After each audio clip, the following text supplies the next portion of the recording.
الحمد للہ رب العالمین الرحمن الرحیم مالک یوم الدین ایاک اهدنا الصراط المستقیم صراط الذین انعمت علیہم غیر المغضوب علیہم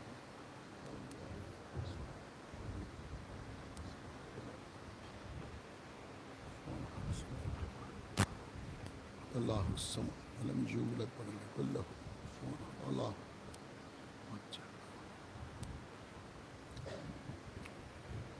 اعوذ باللہ السمیع ولم یولد ولم یکن له عظیم من الشیطان اللعین الرجیم بسم اللہ الرحمن الرحیم الحمد للہ الذی جعل کمال دینہ و تمام نعمت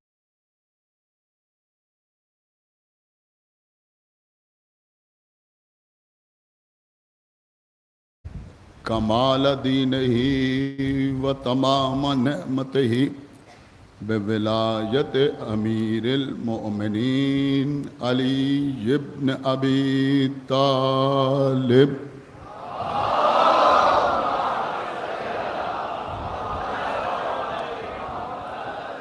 الصلاۃ والسلام علی صاحب الدین والاسلام والحل والحرام والرکن والمقام والصلاة والصیام والسجود والقیام والشریعت والاحکام والحجت والبرہان والمحبت والعرفان والحق والبیان والکتاب والقرآن سیدنا و نبینا و شفیعنا و مولانا و مولا الثقلین جد الحسن والحسین ابی القاسم محمد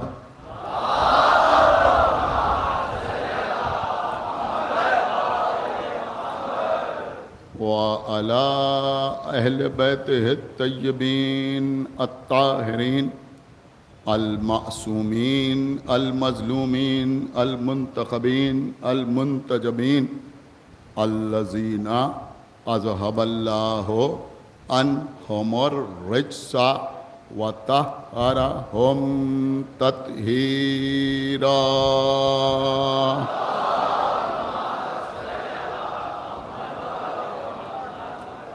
وَلَعْنَةُ اللَّهِ عَلَىٰ أَعْدَائِهِمْ وَقَتْلَتِهِمْ وَغَاصِبِي حُقُوقِهِمْ وَمُنْكِرِي فَضَائِلِهِمْ وَمَصَائِبِهِمْ أَجْمَعِينَ مِنَ الْآنِ إِلَىٰ يَوْمِ الدِّينِ أَمَّا بَعْدُ فَقَدْ قَالَ اللَّهُ سُبْحَانَهُ تَبَارَكَ وَتَعَالَى فی کتابہ المجید وفرقانہ الحمید وقولہ الحق بسم اللہ الرحمن الرحیم ولا تلبسوا الحق بالباطل وتکتموا الحق وانتم تعلمون صلوات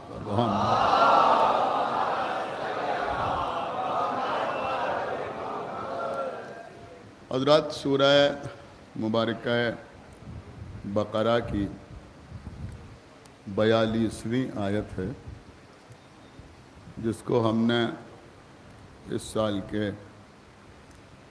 عشرہ مجالس کے لیے منتخب کیا ہے۔ ارشاد اقدس الہی ہو رہا ہے کہ حق کو باطل کے ساتھ مخلوط نہ کرو،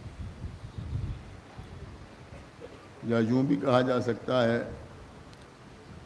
کہ حق میں باطل کی ملاوٹ نہ کرو۔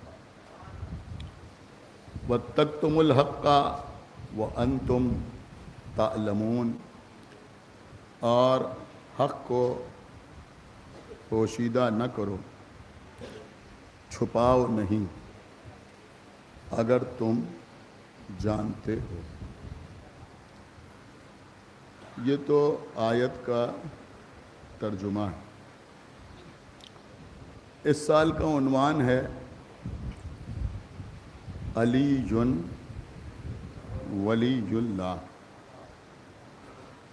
ہو سکتا ہے کسی کے ذہن میں یہ بات ہو کہ ان مجالس میں دلائل کے ذریعے علی ولی اللہ کو ثابت کیا جائے گا۔ میرے خیال میں علی ولی اللہ کو ثابت کرنے کی کوئی ضرورت نہیں، اس لیے کہ ثابت اس امر کو کیا جاتا ہے جس میں کوئی شک ہو۔ سورہ بقرہ کی ابتدا ہی یہاں سے ہوتی ہے، بسم اللہ الرحمن الرحیم، الف لام میم، ذالک الکتاب لا ریب فیہ۔ یہ حروف مقطعات ہیں، الف لام میم۔ ذالک الکتاب لا ریب فیہ، یہ وہ کتاب ہے جس میں کوئی ریب نہیں، جس میں کوئی شک نہیں۔ میرے مولا نے ارشاد فرمایا منبر کوفہ سے ایک بڑے مجمع کے سامنے کہ انا الذی کتاب لا ریب فیہ، میں وہ کتاب ہوں جس میں کوئی شک نہیں ہے۔ ایک صلوات پڑھے پر محمد و آل محمد۔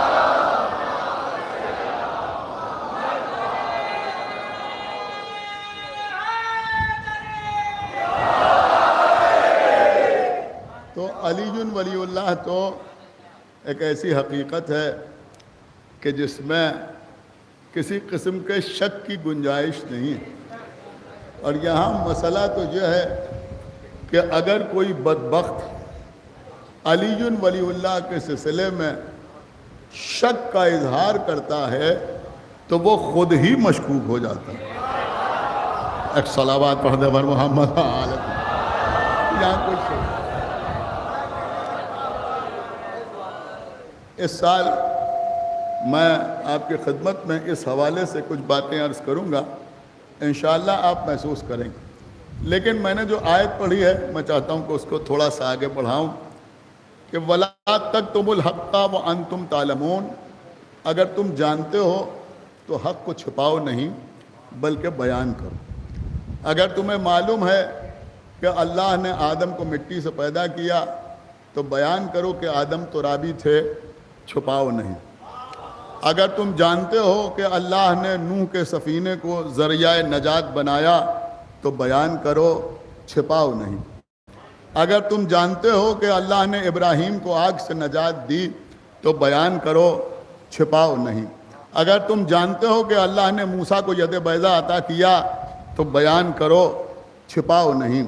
اگر تم جانتے ہو کہ اللہ نے موسیٰ کو عصا کی شکل میں معجزہ عطا کیا تو بیان کرو، چھپاؤ نہیں۔ اگر تم جانتے ہو کہ اللہ نے عیسیٰ کو مسیحا بنا کے پیدا کیا تو بیان کرو، چھپاؤ نہیں۔ اگر تم جانتے ہو کہ اللہ نے محمد کو طٰہٰ کہا تو بیان کرو، چھپاؤ نہیں۔ اگر تم جانتے ہو کہ اللہ نے محمد کو یاسین کہا تو بیان کرو، چھپاؤ نہیں۔ اگر تم جانتے ہو کہ اللہ نے محمد کو مزمل و مدثر کہا تو بیان کرو، چھپاؤ نہیں۔ اگر تم جانتے ہو کہ اللہ نے محمد کو سراج منیر کہا تو بیان کرو، چھپاؤ نہیں۔ اگر تم جانتے ہو کہ محمد کے ہاتھ پر انگریزوں نے کلمہ پڑھا تو بیان کرو، سنیں تو بیان کرو، چھپاؤ نہیں۔ اگر تم جانتے ہو، نہیں پھر جملہ عرض کروں گا کہ اگر تم جانتے ہو کہ تراب نے، اب جملہ آپ کے حوالے ہے، اگر تم جانتے ہو کہ تراب نے محمد کے ہاتھوں پر آ کر کلمہ پڑھا تو بیان کرو، چھپاؤ نہیں۔ اگر تم جانتے ہو کہ ابو طالب نے، ابو تراب نے محمد کے ہاتھوں پہ آ کے قرآن پڑھا تو بیان کرو، چھپاؤ نہیں۔ تو بیان کرو، چھپاؤ نہیں۔ اگر تم جانتے ہو کہ دعوت الذلشینہ میں علی نے نصرت کی گواہی دی تو بیان کرو، چھپاؤ نہیں۔ اگر تم جانتے ہو کہ دعوت الذلشینہ میں علی کی خلافت کا اعلان ہوا تو بیان کرو، چھپاؤ نہیں۔ اگر تم جانتے ہو کہ بدر میں علی نے تلوار چلائی تو بیان کرو، چھپاؤ نہیں۔ اگر تم جانتے ہو کہ احد میں سب بھاگ گئے تو بیان کرو، چھپاؤ نہیں۔ تو بیان کرو، سنیں قبلہ آئے ادھر،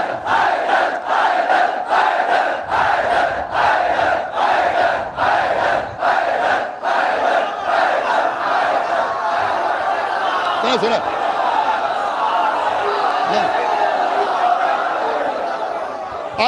اگر تم جانتے ہو کہ احد میں علی نے نبی کی نصرت کی تو بیان کرو، چھپاؤ نہیں۔ اگر جانتے ہو کہ خیبر میں علی نے باب خیبر اکھاڑا تو بیان کرو، چھپاؤ نہیں۔ اگر تم جانتے ہو توجہ چاہتا ہوں، اگر تم جانتے ہو کہ ساری کائنات کا پیدا کرنے والا اللہ ہے تو لا الہ الا اللہ کہو، چھپاؤ نہیں۔ اگر تم جانتے ہو کہ اللہ نے محمد کو اپنا رسول بنایا تو محمد رسول اللہ کہو، چھپاؤ نہیں۔ اگر جانتے ہو کہ غدیر میں نبی نے علی کی ولایت کا اعلان کیا تو علی ولی اللہ کہو۔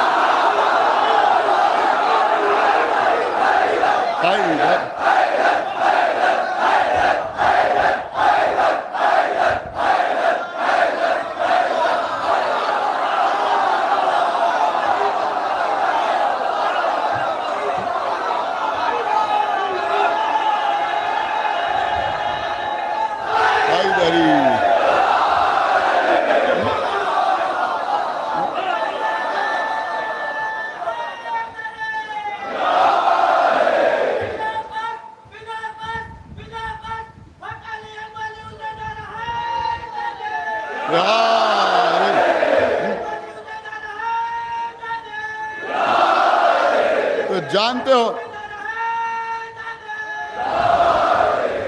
تو جو جانتے ہو وہ چھپاؤ نہیں۔ بس عزیزوں، میں آگے اپنی منزل کے اوپر دیکھیں قبلہ ولایت، مولا کائنات کی ولایت، انشاءاللہ آگے یہ ساری باتیں آپ کی خدمت میں عرض کروں گا کہ علی کو ولی تو سبھی کہتے ہیں، علی کو ولی تو سبھی کہتے ہیں، اس معاملے میں تو کوئی اختلاف ہی نہیں ہے کہ علی ولی اللہ ہیں۔ آپ پری بات سمجھے یا نہیں سمجھے؟ یہ تو سبھی کہتے ہیں۔ اب وہ کن معنی میں ولی کہتے ہیں یہ انشاءاللہ آگے کی مجلسوں میں آپ کی خدمت میں عرض کروں گا، لیکن آج کی مجلس میں ایک بات عرض کر رہا ہوں اور تھوڑا سا سکون کے ساتھ سنیں۔ دیکھیں قبلہ، ولایت کا مطلب صرف محبت نہیں۔ آپ بہت توجہ کے ساتھ سنیں جب میں عرض کر رہا ہوں، ولایت کا مطلب صرف محبت نہیں۔ مولا علی سے محبت کا دعویٰ کون نہیں کرتا؟ کون نہیں کرتا؟ ایک میرا ہی پرانا جملہ ہے لیکن میں عرض کروں گا آپ کی خدمت میں، آپ اللہ کا جتنا شکر ادا کریں اتنا کم ہے کہ آپ کو کبھی کوئی اگر اس سے انکار کر دے تو میں مجلس پڑھنا چھوڑ دوں گا کہ آپ کو، جو شیعہ اپنے کو کہتے ہیں، آپ کو کبھی کسی فرقے کے کسی آدمی کے سامنے یہ کہہ کے صفائی نہیں دینا پڑتی کہ ہم بھی علی سے محبت کرتے ہیں۔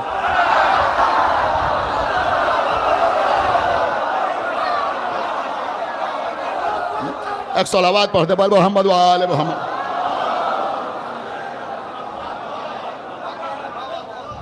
شیعہ گھر میں پیدا ہونے والے، شیعہ گھر میں پیدا ہونے والے کی بدبختی ہے، بدقسمتی ہے کہ اسے کسی موقع پر یہ صفائی دینا پڑے کہ ہم علی کے مخالف نہیں ہیں، ہم عزا کے مخالف نہیں ہیں، ہم علی ولی اللہ کے مخالف ہیں۔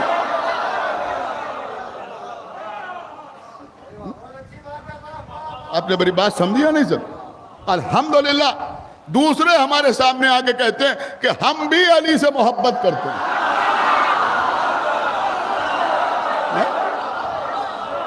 ہم بھی علی سے محبت کرتے ہیں. اس کا مطلب یہ ہوا، دیکھیں یہ جملہ، بچے بیٹھے ہیں لیکن نہایت سمجھدار بچے میری بات سمجھیں گے کہ یہ جملہ کہ ہم بھی علی سے محبت کرتے ہیں، کیا اس بات کا اقرار نہیں ہے کہ وہ بھی یہ مانتے ہیں کہ آپ تو کرتے ہی ہیں؟ سمجھے آپ تو کرتے ہی ہیں، ہم بھی علی سے محبت کرتے ہیں. تو محبت کا دعویٰ تو سب کرتے ہیں، لیکن الحمدللہ ہم شیعہ ہیں. ہم نے مانا،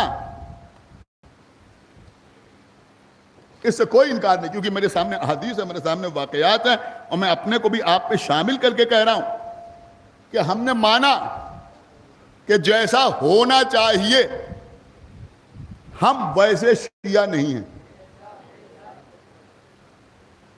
بہت خاموش ہو گیا. بالکل صحیح بات. ہم، آپ میری بات سمجھ رہے ہیں؟ بچے سنیں، میری طرف دیکھیں. ہم ویسے شیعہ قطعی نہیں. دیکھیں میں سمجھداروں کی بات کر رہا ہوں. ایک آدمی جو شاعری کی شین سے واقف نہیں ہے، اسے نہیں معلوم کہ کون سا شعر موضوع ہوتا ہے، کون سا ناموضوع ہوتا ہے، ردیف کیا ہوتی ہے، قافیہ کیا ہوتا ہے، اس سے کسی کے کچھ شعر یاد کر لیے، وہ بھی ہاتھ پیر توڑ کے یاد کر لیے، کوئی مصرع بھی موضوع نہیں رہا. اب کہیں بڑے بڑے شعراء پڑھ رہے ہیں، اس کو بیچ میں بٹھا دیجئے، کوئی اختصار بھی نہیں کرے گا، پڑھے گا جتنا یاد ہوگا. آپ میری بات سمجھیے، وہ پڑھ دے گا، اس لیے کہ اس کو پتہ ہی نہیں، اس کو علم ہی نہیں ہے. لیکن ایک آدمی اگر شعر کہہ لیتا ہے لیکن مبتدی ہے، اور کہیں بڑے بڑے شعراء اساتذہ ہیں، ان کے بیچ میں اس سے کہا جائے پڑھو، تو وہ تھوڑا ہچکچائے گا، اس کو تھوڑا تکلف ہوگا کہ بھائی ان لوگوں کے سامنے میں کہاں، ہوگا یا نہیں ہوگا؟ ہوگا نا. اس کو تھوڑا سا تکلف ہوگا، ہچکچاہٹ ہوگی کہ بھائی میں کہاں ان کے بیچ پہ پڑھوں. یہی معاملہ ہے قبلہ. اگر مولا علی کے شیعوں کی فہرست بنائی جائے تو اس میں سب سے پہلے نام آتا ہے سلمان. اب بولیے.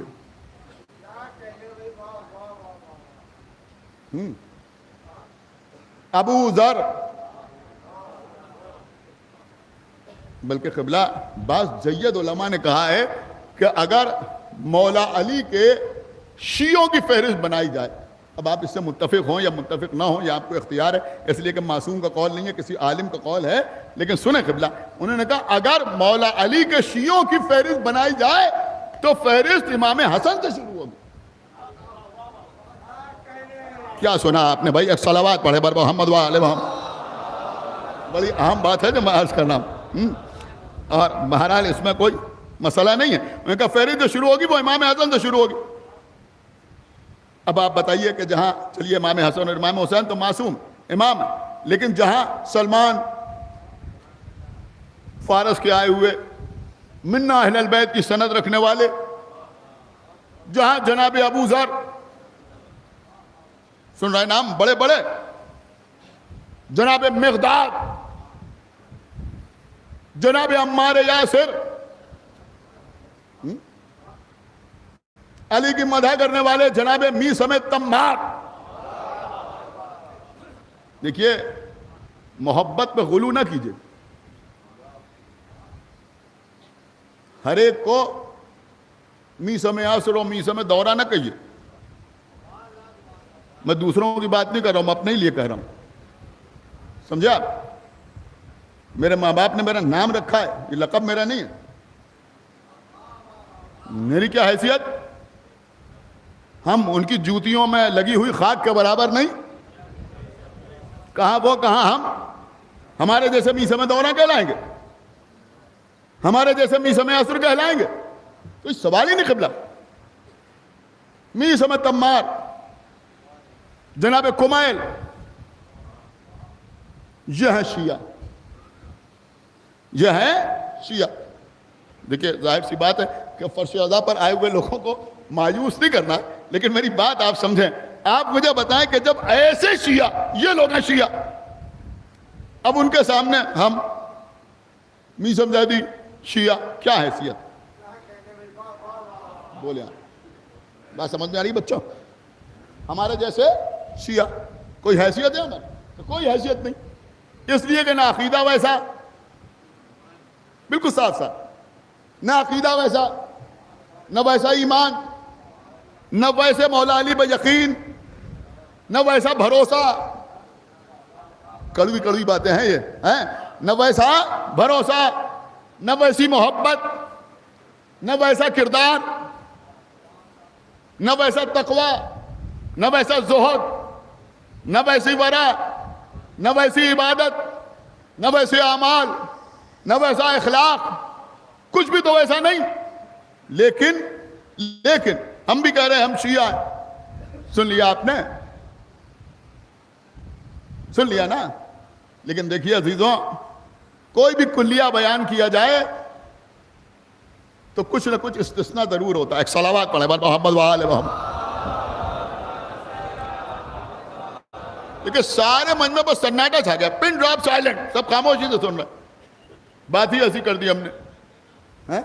سلمان شیعہ، ابو ذر شیعہ، مقداد شیعہ، ان کے سامنے ہم شما کی کیا حیثیت؟ ہماری کیا حیثیت کہ ہم اپنے کو شیعہ کہیں؟ ہم اپنے کو شیعہ کہیں۔ لیکن اب سنیے اپنے مطلب کی بات، اور میں اپنی طرف سے نہیں عرض کر رہا ہوں، نادرۃ الزمن مولانا ابن حسن صاحب قبلہ نو نہروی، ایک صلوات پڑھے بر محمد و آل محمد۔ دیکھیں ہم نے ہمیشہ بزرگوں کے ساتھ دیانتداری سے کام لیا، انہوں نے اس سلسلے میں بڑی خوبصورت سی بات پڑھی، حالانکہ ان کا صرف ایک جملہ مجھے آپ کی خدمت میں عرض کرنا ہے، باقی میں اپنی طرف سے عرض کر رہا ہوں، اور ان کا جملہ جب عرض کروں گا تو آپ کو بتا دوں گا۔ دیکھیں قبلہ بے شک وہ شیعہ تھے، ہماری کیا حیثیت ہے؟ اب آپ کو آپ کی حیثیت بتاؤں، میں اپنے آپ کو اپنی حیثیت بتاؤں۔ ایک زمانہ تھا کہ جب سونے کے سکے چلتے تھے،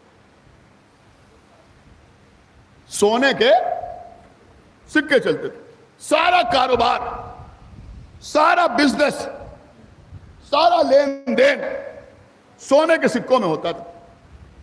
پھر چاندی کے سکے چلنے لگے، چاندی کے سکے چلنے لگے، تو یہ کاروبار ختم ہو گیا، کہاں سونا کہاں چاندی، کاروبار ہوتا رہا۔ اب میرے خیال میں ہم نے یا ہماری عمر کے لوگوں نے نہ سونے کے سکے دیکھے نہ چاندی کے سکے دیکھے، لیکن بچپنے میں ہم نے دیکھے تانبے کے سکے۔ ان بچوں نے تو شاید وہ بھی نہ دیکھے ہوں، تانبے کے سکے بچپنے میں دیکھے، تانبے کے سکے چلے، تانبے کے سکے چلے، تانبے کے سکے چلنے کے بعد پیتل کے سکے چلے، پھر ہم نے بالکل بچپنے ہی میں المونیم کے سکے بھی دیکھے۔ سن رہے ہیں بچے یا نہیں سن رہے ہیں؟ المونیم کے سکے بھی ہم نے دیکھے، کاغذ کے نوٹ چلنے لگے، کاغذ کے نوٹ چلنے لگے۔ اب آپ مجھے بتائیں کہاں سونے کے سکے اور کہاں کاغذ کے نوٹ؟ لیکن قبلہ یہ تو ماننا ہی پڑے گا کہ سکہ وہ بھی تھا، سکہ یہ بھی ہے۔ ارے سنا ہی نہیں آپ نے، میں کیا بھائی، سکہ وہ بھی تھا، نہیں سنا آپ نے، اور سکہ یہ بھی ہے، سکہ وہ بھی تھا، سکہ یہ بھی ہے۔ کاروبار اس سے بھی ہوتا تھا، کاروبار اس سے بھی ہوتا ہے۔ ہم نے مانا کہ یہ ویسا نہیں ہے، اس کی وہ قیمت نہیں ہے، لیکن ہے تو سکہ۔ مولانا ابن حسن نونہروی صاحب نے کہا، اب بزرگ میرے خیال میں جملے کی زیادہ داد دیں گے، انہوں نے کہا کہ ہماری جو شیعیت ہے یہ سکہ رائج الوقت ہے۔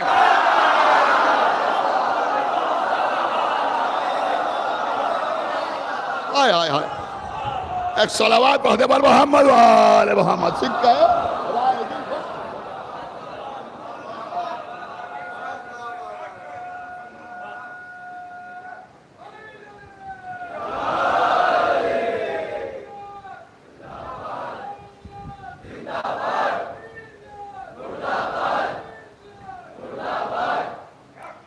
ہے یہ ہماری جو شیعت ہے، ہمارا جو تشیع ہے، یہ سکہ رائج الوقت ہے۔ اب بھئی اس زمانے میں یہی چل رہا ہے، کیا سنا آپ نے؟ اس زمانے میں یہی چل رہا ہے. تو اب جو لوگ ہم سے کہتے ہیں کہ آپ روز قیامت ان کے ہوتے ہوئے آپ کا عقیدہ ویسا نہیں, آپ کا ایمان ویسا نہیں, آپ کا بھروسہ ویسا نہیں, آپ کی نمازیں ویسی نہیں, آپ کے روزے ویسے نہیں, آپ کا کردار ویسا نہیں, اور روز محشر مولا علی کو کیا منہ دکھائیں گے, کیا کہیں گے؟ بے شک ہم علی کو منہ دکھانے کے قابل تو نہیں ہیں, لیکن روز قیامت علی کے سامنے سر جھکا کے, ہاتھ باندھ کے, بہت توجہ, سر جھکا کے, سر جھکا کے, سر جھکا کے, کانپتے ہوئے, تھر تھراتے ہوئے, لڑکھڑاتے ہوئے, لکنت زدہ آواز میں کم سے کم علی سے یہ تو کہہ سکتے ہیں, یا علی ہم ویسے تو شیعہ نہیں تھے جیسے ہونا چاہیے تھے, لیکن ہمارے زمانے میں آپ کے دشمن ہم ہی کو شیعہ کہتے تھے.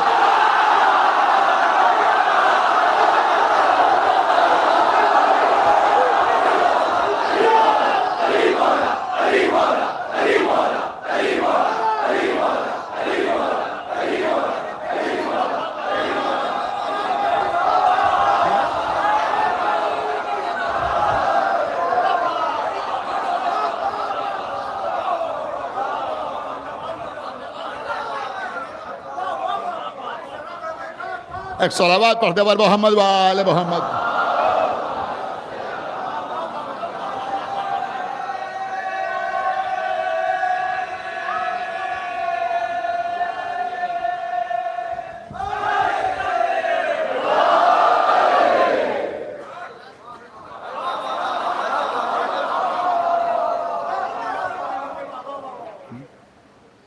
وہ کیسے شیعہ تھے, کیسے شیعہ تھے؟ ہمارے چھٹے امام امام جعفر صادق علیہ الصلوۃ والسلام تشریف فرمائے, خراسان سے ایک صاحب تشریف لائے, ان کا نام تھا مامون رتی, مامون رتی ان کا نام. آئے امام کی خدمت میں, آگے کہنے لگے مولا آپ اپنے حق کے لیے قیام کیوں نہیں کرتے؟ اٹھئے, قیام کیجئے, انقلاب برپا کیجئے, ہم آپ کے ساتھ ہیں. اور خراسان میں بہت آپ کے چاہنے والے ہیں, بہت آپ کے شیعہ ہیں خراسان میں, خراسان میں آپ کے بہت شیعہ ہیں. تو امام نے فرمایا سب آپ کے جیسے ہیں نا؟ ایک صلوات پڑھے پر محمد و آل محمد.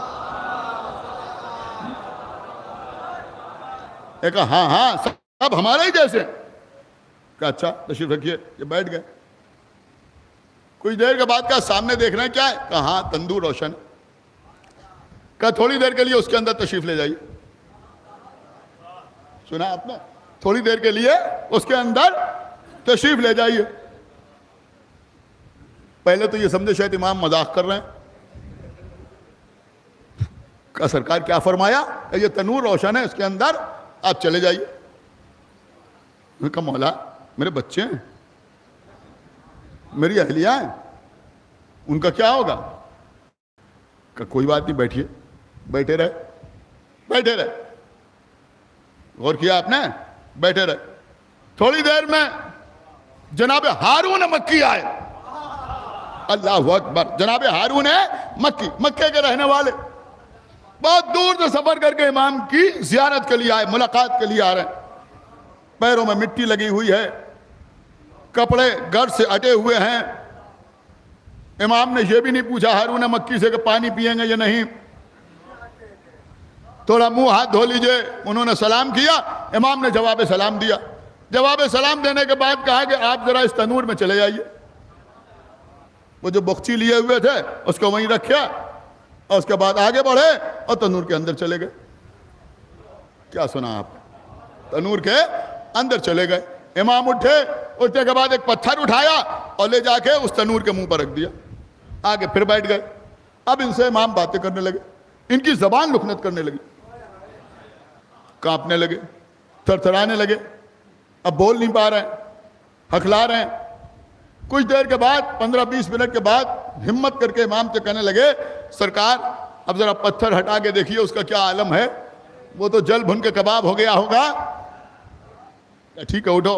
اٹھے, تنور کے پاس پہنچے, پتھر ہٹایا. اب اس جملے پر داد چاہتا ہوں قسم خدا کی. پتھر ہٹایا. اب جب پتھر ہٹایا تو کیا دے گا کہ خلیل امامت شولوں کے درمیان تسبیح کر رہا ہے. ہارون مکی تسبیح پہ مصروف ہیں کہ باہر آ جاؤ. ہارون مکی باہر آ گئے. کیا سنا آپ؟ ہارون مکی باہر آ گئے. کسی نے ہارون مکی سے پوچھا کہ جیسے ہی امام نے کہا آپ تنور میں کیوں چلے گئے؟ آپ نے سوچا نہیں کہ آپ جل جائیں گے؟ کہ پاگل ہو گئے ہو، امام نے حکم دیا تھا، میں جانتا تھا اگر میرے بس میں نہ ہوتا تو یہ حکم ہی نہ دیتے. صلوات پڑھتے پر محمد وآل محمد. تم یہ حکم ہی نہ دیتے. لہذا ہارون مکی تنور کے اندر چلے گئے. ایسے ہوتے ہیں شیعہ. جب امام علی ابن موسیٰ رضا خراسان تشریف لائے، خراسان میں آئے تو کچھ لوگ آئے.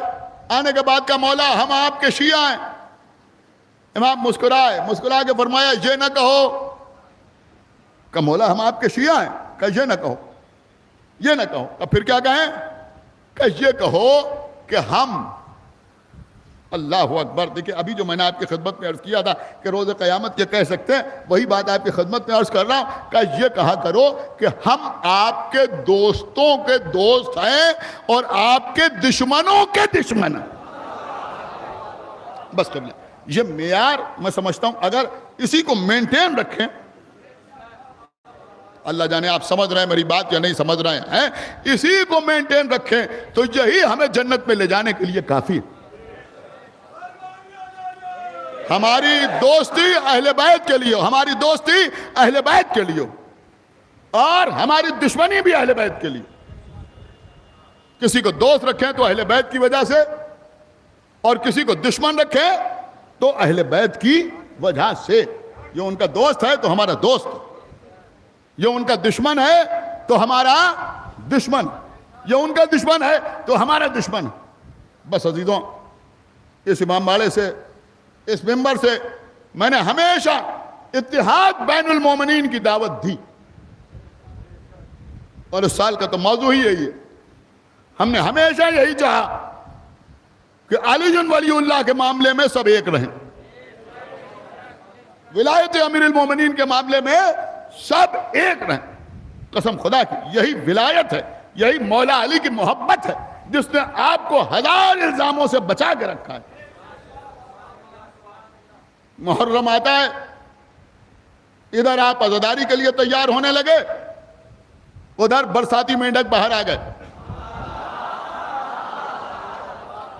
عزاداری کی مخالفت شروع ہو گئی، عزاداری کی مخالفت شروع ہو گئی. ارے بھائی، یہ جو کچھ لوگوں کے دماغوں میں خناس ہو گیا ہے، ہمارے شہر کی زبان میں کوے نے انڈے دے دیے ہیں لوگوں کے دماغوں میں. وہ کہتے ہیں صاحب ماتم سے کیا ہوتا ہے، مجلس سے کیا ہوتا ہے، واہ سے کیا ہوتا ہے، رونے سے کیا ہوتا ہے، گریے سے کیا ہوتا ہے. ارے تمہاری مخالفت بتا رہی ہے کیا ہوتا ہے.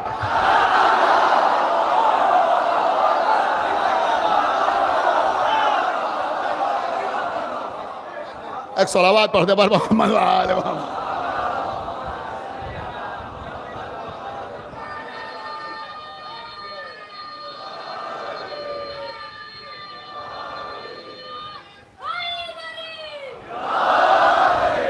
تمہاری مخالفت بتا رہی ہے کیا ہوتا ہے. مخالفت بتا رہی. اتنی بڑی بڑی مجلسیں ہو رہی ہیں، اتنا تبرک تقسیم ہو رہا ہے، اتنا پیسہ مومنین خرچ کر رہے ہیں. کبھی ہمیں کسی سے اختلاف نہیں ہے، کسی سے دشمنی نہیں ہے. جب ہم سبیلوں پر پانی پلاتے ہیں تو ہم مذہب نہیں دیکھتے. ہم جب کھانا تقسیم کرتے ہیں تو ہم یہ نہیں دیکھتے کہ کون ہے، جو آ جائے. امام حسین کی سبیل ہے سب کے لیے، آؤ آؤ. لیکن کبھی ہم کسی غیر سے 2 روپے چندہ نہیں مانگتے. کیا سنا آپ نے بھائی؟ سن رہے ہیں قبلہ آپ یا نہیں سن رہے ہیں؟ کبھی ہم کسی سے 2 روپے کسی محفل کے لیے، کسی مجلس کے لیے کبھی ہم نے کسی سے مانگا؟ آج ہمارا پروگرام ہے، 10 روپے دے دو، 20 روپے دے دو، 100 روپے دے دو. کبھی کسی سے ہم نہیں مانگتے. کوئی خود سے آگے شریک ہو جائے. نہ معلوم کتنے ہندو بھائی ہیں جو سبیلے لگاتے ہیں, ان کو ہمارا سلام, حسین کے نام پر پانی پلاتے ہیں. دوسری اقوام کے لوگ آتے ہیں, عزاداری میں شریک ہوتے ہیں, ٹھیک ہے, وہ بھی خرچ کرتے ہیں, اس سے انکار نہیں ہے, لیکن ہم کسی کے پاس نہیں جاتے کہ ہماری مجلس ہو رہی ہے تم پانی کا انتظام کر دو, ہماری مجلس ہو رہی ہے تم کھانے کا انتظام کر دو. ہم نہیں کہتے کسی سے. کیوں نہیں کہتے؟ اس لیے نہیں کہتے کہ یہ ہم جانتے ہیں کہ ہم اس عزاداری سے پہچانے جاتے ہیں. یہ عزاداری ہماری شناخت ہے. یا پھر یوں سمجھیں کہ ہم کو اسی عزا کے لیے پیدا کیا گیا, اسی عزا کے لیے ہمیں پیدا کیا گیا ہے. بھئی یہ تو میرے خیال میں آپ خود ہی سمجھ سکتے ہیں, بالکل سامنے کی بات ہے کہ جو اللہ نے وعدہ کیا تھا بی بی سے کہ اللہ ایک کے بعد ایک گروہ کو پیدا کرے گا, جس کے جوان حسین کے جوانوں پر روئیں گے, جس کے بچے حسین کے بچوں پر روئیں گے, جس کے مرد حسین کے مردوں پر روئیں گے, جس کی عورتیں حسین کی عورتوں کے مصائب یاد کر کے روئیں گی. آپ یقین مانیں کہ اس گروہ سے مراد ہم ہیں. ہم دلیل کے ساتھ آپ کے سامنے کہہ رہے ہیں اس گروہ سے مراد ہم ہیں. اس وکٹوریا اسٹریٹ پر اتنی سبیلیں لگیں, اتنی سبیلیں لگیں. زیادہ تر سبیلیں شیعوں نے لگائی. کیا سن رہے ہیں؟ زیادہ تر سبیلیں شیعوں نے لگائی. اگر ایک آدھ سبیل کوئی اور لگا دے تو اس کا چرچا ہوتا ہے. آپ کو سمجھ رہے ہیں یا نہیں سمجھ رہے ہیں؟ لیکن ہم جتنی سبیلیں لگا لیں کوئی چرچا نہیں ہوتا, ہونا بھی نہیں چاہیے. اگر کوئی شیعہ مجلس پڑھے, ٹھیک ہے پڑھ رہا ہے, فضائل پڑھے, اچھی بات ہے پڑھ رہا ہے, ماتم کرے, ٹھیک ہے ماتم کر رہا ہے. لوگ آگے کہتے ہیں ہمارے گاؤں میں ہندو عزاداری کرتے ہیں. لوگ کہتے ہیں اچھا, تعجب سے سنتے ہیں. کسی نے کہا ہماری اہل سنت تعزیہ اٹھاتے ہیں. کہا اچھا, بڑی اچھی بات ہے, اہل سنت تعزیہ اٹھاتے ہیں. وہ سردار جی آگے نوحہ پڑھتے ہیں, سب کو تعجب ہوتا ہے سردار جی نوحہ پڑھ رہے ہیں. وہ کرسچن آگے امام حسین پر تقریر کر رہا ہے, کرسچن ہے, امام حسین کی تعریف کر رہا ہے. لیکن کبھی آپ نے کسی سے سنا کوئی کہے کہ ہمارے گاؤں میں سب شیعہ رہتے ہیں عزاداری کرتے ہیں؟ ارے میں کیا عرض کر رہا ہوں, کہا سب شیعہ رہتے ہیں ماتم کرتے ہیں. اس کا مطلب یہ ہوا کہ کوئی اور اگر عزاداری کرے تو اس پر تعجب ہوتا ہے, لیکن اگر ہم حسین کا ماتم کریں تو تعجب نہ ہونا یہ بتاتا ہے کہ ہمیں پیدا ہی اسی کے لیے کیا گیا ہے.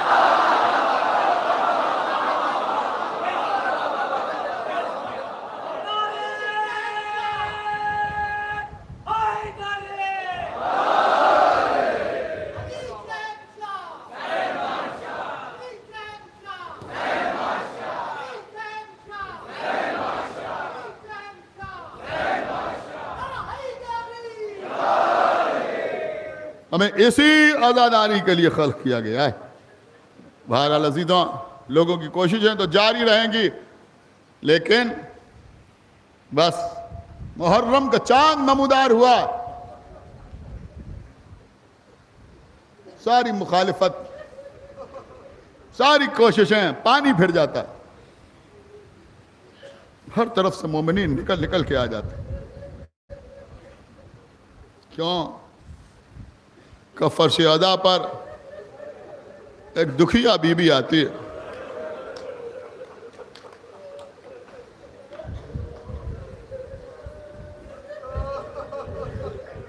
خوشحال ہو تمہارا اے رونے والوں, تم اس پر رو رہے ہو جس پر رونے والوں کو کربلا میں رونے نہ دیا. جزاک اللہ.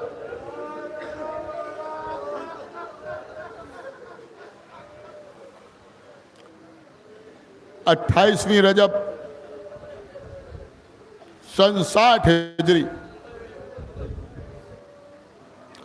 آقا حسین مدینہ چھوڑ رہے ہیں.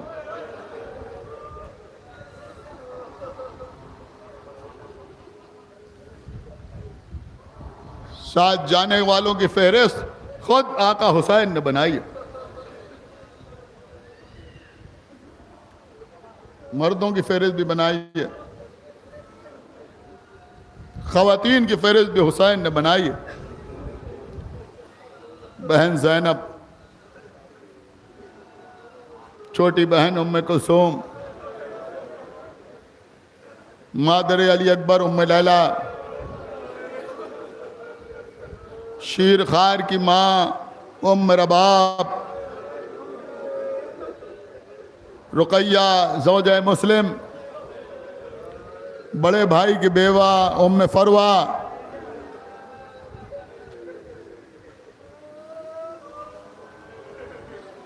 اماں کی کنیز فضہ، کمسن بیٹی سکینہ،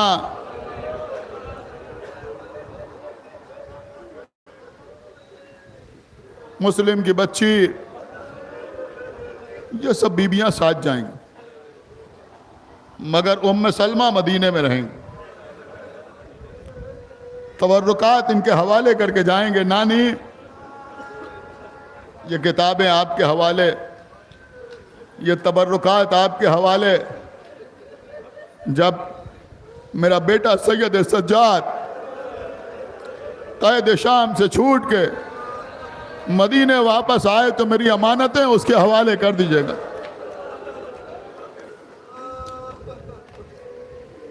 یہ مدینے میں رہیں گے۔ مادر عباس ام البنین، ان کے بیٹے جائیں گے، ان کی بیٹی جائے گی، ان کے نواسے جائیں گے،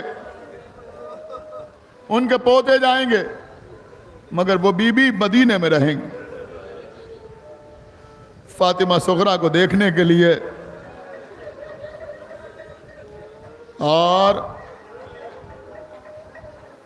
3 سال کی سکینہ تو ساتھ جائیں گی، مگر 6 سال کی صغریٰ مدینے میں رہیں گی۔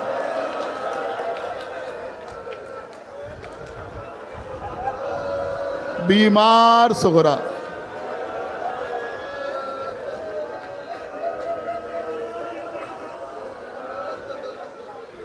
ایک جملہ کہوں جو محسوس کرے گا وہ سر پیٹ کے روئے گا کہ امام حسین، آقا حسین 6 برس کی بیمار بچی کو مدینے میں چھوڑ کے جا رہے ہیں۔ مجھے نہیں معلوم کس کی مصیبت بڑی ہے، صغریٰ کی یا حسین کی؟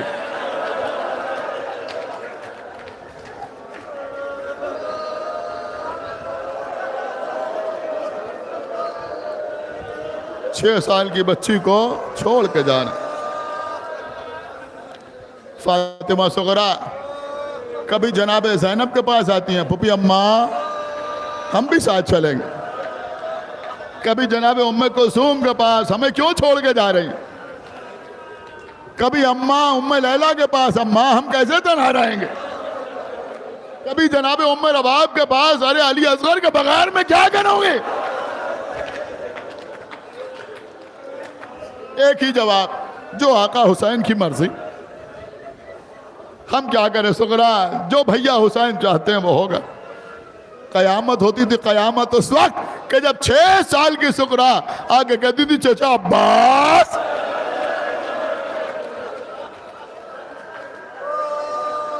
میں کیسے اکیلی رہوں گی؟ اب وہ عباس جنہیں سب معلوم ہے کہ کربلا میں کیا ہوگا، اپنے آنسوؤں کو ضبط کر کے صغریٰ کے سر پہ ہاتھ رکھ کے کہتے ہیں صغریٰ میں تو حسین کا غلام ہوں۔ آقا حسین نے بیٹی کا یہ عالم دیکھا تو فرمایا کہ ہر بی بی صغریٰ کے سر پہ ہاتھ رکھے، چند تسلی و تشفی کے کلمات کہے، اور جب ہر بی بی صغریٰ کو تسلی دے دے گی تب قافلہ روانہ ہوگا۔ بیویاں آنے لگیں، ام رباب آئیں، صغریٰ ہم جانتے ہیں علی اصغر کے بغیر تمہارا دل نہیں لگتا، صغریٰ ہم کوشش کریں گے کہ تمہیں اپنے پاس بلا لیا جائے۔ سر جھکائے رہیں، کوئی جواب نہ دیا۔ ام لیلہ آئیں، ایک ماں جانتی ہے بیٹی کو چھوڑنے کا صدمہ کیا ہوتا ہے۔ صغریٰ اگر ہم پلٹ کے نہ آ سکے تو تمہیں اپنے پاس بلانے کی کوشش کریں گے۔ ام کلثوم آئی، صغریٰ ہم بھیا عباس کو یاد دلاتے رہیں گے کہ اگر ایک بھتیجی سکینہ ساتھ میں ہے تو ایک صغرا مدینے میں انتظار کر رہی ہے.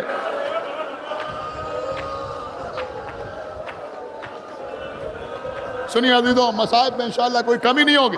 آج پہلی محرم ہے.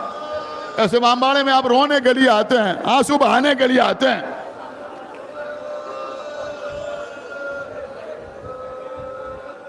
سب سے آخر میں ثانیہ زہرا علی و فاطمہ کی بیٹی زینب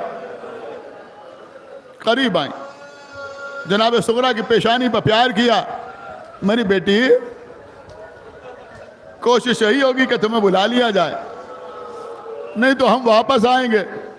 اب صغرا کے صبر کا باندھ ٹوٹ گیا، آنسوؤں سے بھیگا ہوا چہرہ اٹھایا. اے پھوپھی اماں، آپ کچھ کہیں یا نہ کہیں، مجھے سب معلوم ہے. اے پھوپھی اماں، مجھے سب معلوم. میں جانتی ہوں کہ اب میرے بابا سے ملاقات نہیں ہوگی. یہ جو قافلہ جا رہا ہے نا، یہ اب صحیح سلامت واپس نہیں آئے گا. کہا بیٹی کیا کہہ رہی ہو؟ کہا پھوپھی اماں میں آپ کو بتاؤں، میں بیمار ہوں. جب شب میں سب اپنے اپنے بستر پر سائن خانہ میں لیٹتے ہیں، میں بھی لیٹتی ہوں، اور رات کو مجھے نیند نہیں آتی، میں جاگتی رہتی ہوں. ادھر چند راتوں سے میں دیکھ رہی ہوں، جب نصف شب گزر جاتی ہے، آدھی رات کے بعد ایک بی بی سیاہ چادر اوڑھ کے گھر میں آتی ہے، آگے کہتی ہے میرے حسین، میں تجھ پر کہاں رہوں گی؟ ارے اس وقت رہوں گی جب تیرے گلے پر خنجر چل رہا ہوگا، یا اس وقت رہوں گی جب تیرا سر نو کے نیزہ پہ بلند ہوگا، یا اس وقت رہوں گی جب شرابی کے دربار میں تیرا سر رکھا ہوا ہوگا. جزاکم اللہ خیر الجزا.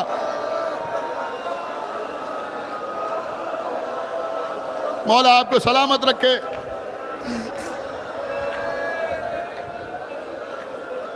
آج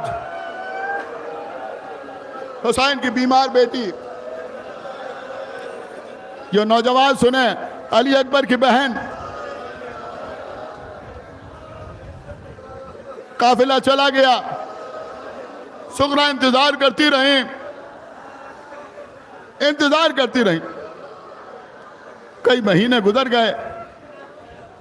ایک دن صغرا نے اپنے بابا کو خط لکھا. سنیے، مجلس تمام ہو رہی. صغرا نے اپنے بابا کو خط لکھا. خط لکھنے کے بعد جب بابا کو خط لکھ لیا، اب خط تو لکھ لیا، آپ میری طرف دیکھیں، خط تو لکھ لیا. 6 برس کی حسین کی بیٹی نے خط تو لکھ دیا. پھر اپنے گھر میں ہر حجرے میں جا کے دیکھا، مردوں میں کوئی نظر ہی نہیں آیا. اب خط بھیجیں تو کس کے ہاتھ؟ کون خط لے کے جائے؟ بیچارگی کے عالم میں گھر کے دروازے کے پیچھے آ کے بیٹھ گئیں، رو رہی ہیں. اے بابا، میں نے آپ کو خط تو لکھ دیا، اے بابا یہ خط آپ تک کیسے پہنچے گا؟ ایک شخص قریب سے گزر رہا تھا، اس نے رونے کی آواز سنی، دق الباب کیا. بی بی صغرا نے پوچھا تم کون ہو؟ کہا بی بی تم کیوں رو رہی ہو؟ کہا میں اپنے بابا کو خط بھیجنا چاہتی ہوں، کوئی لے جانے والا نہیں. اس کی آنکھوں سے آنسو جاری ہو گئے. اس نے کہا بی بی میں تمہارا خط لے کے جاؤں گا.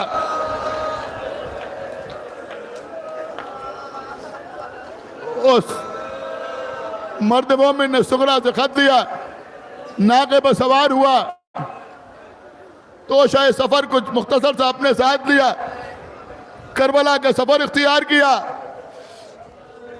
ظاہر سی بات ہے اس وقت سفر اتنا آسان نہیں تھا. عزیزوں آپ کو معلوم ہے یہ کب پہنچا کربلا؟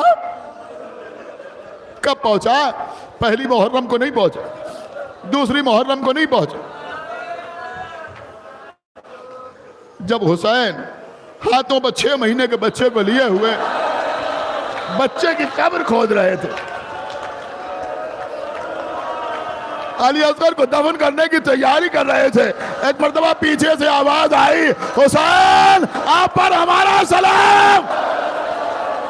پلٹ کے دیکھا، جواب سلام دینے کے بعد کہا بھائی تو پردیسی معلوم ہوتا ہے، روئیے عزیزوں روئیے، کوئی یہ نہ کہے پہلی مجلس تھی گریے میں کوئی کمی ہو گئی۔ کہا حسین آپ پر ہمارا سلام، جواب سلام دیا، تو پردیسی معلوم ہوتا ہے۔ ایک منٹ کے لیے ٹھہریے، رونے کے لیے بہت ہے یہ جملہ میں عرض کر رہا ہوں، رکے۔ اس نے کہا آپ نے کیسے پہچانا کہ میں پردیسی ہوں؟ کہا اس لیے پہچانا کہ تو نے مجھے سلام کیا۔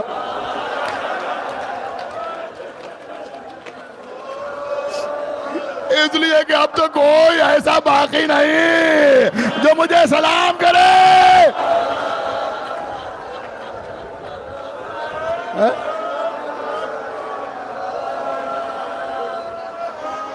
کہا آقا میں مدینے سے آ رہا ہوں، آپ کی بیٹی فاطمہ صغرا کا خط لایا ہوں۔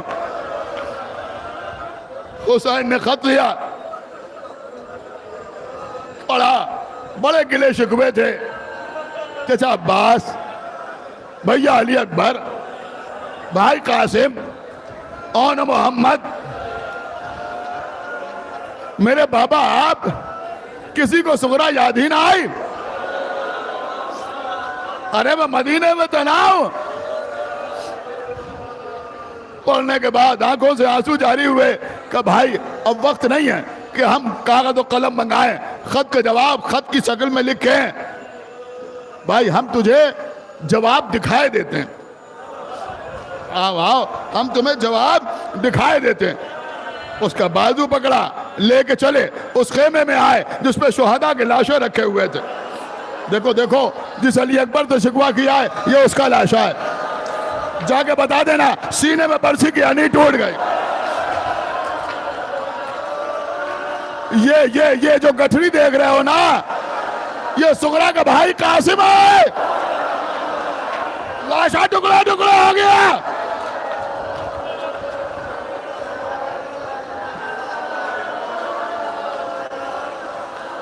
یہ جو دو لاشیں رکھے ہوئے ہیں یہ صغرا کے بھائی اون محمد ہیں۔ ایک علم خون میں بھرا ہوا رکھا تھا، کہ دیکھو یہ علم دیکھ رہے ہو نا، یہ صغرا کے چچا عباس کا علم ہے۔ یہ رونے لگا، جا کے بتا دینا عباس کے بازو قلم ہو گئے، وصیت کی تھی ہم لاشا بھی خیمے میں نہ لائے، بتا دینا عباس بھی مارے گئے۔ اے بھائی جا کے صغرا سے کہہ دینا کہ ہم بھی جا رہے ہیں میدان میں جان دینے کے لیے۔ وہ بھی رونے لگا، کہا آقا مجھے بھی میدان میں جانے کی اجازت دیجئے۔ نہیں بھائی تیرے سپرد یہ کام ہے، جا کے صغرا کو اس کے خط کا جواب پہنچا دینا۔ یہ کہہ کے باہر نکلے۔ اب جو باہر نکلے تو وہ ذرا بلند ہوا، خیمے کے در کی طرف دیکھا، کہ بھائی ادھر کیا دیکھ رہا ہے؟ کہا آقا صغرا نے کہا تھا ہو سکتا ہے میرا بھائی گھٹنیوں چلنے لگا ہو، اگر میرا بھیا علی اصغر گھٹنیوں چلتا ہوا خیمے کے در پہ آ جائے تو میری جانب سے اٹھا کے پیار کر لینا۔ حسین نے آبا کا دامن ہٹایا، بھائی ہے صغرا کا بھائی علی اصغر، جا کے بتا دینا کہ 6 مہینے کا علی اصغر 3 بار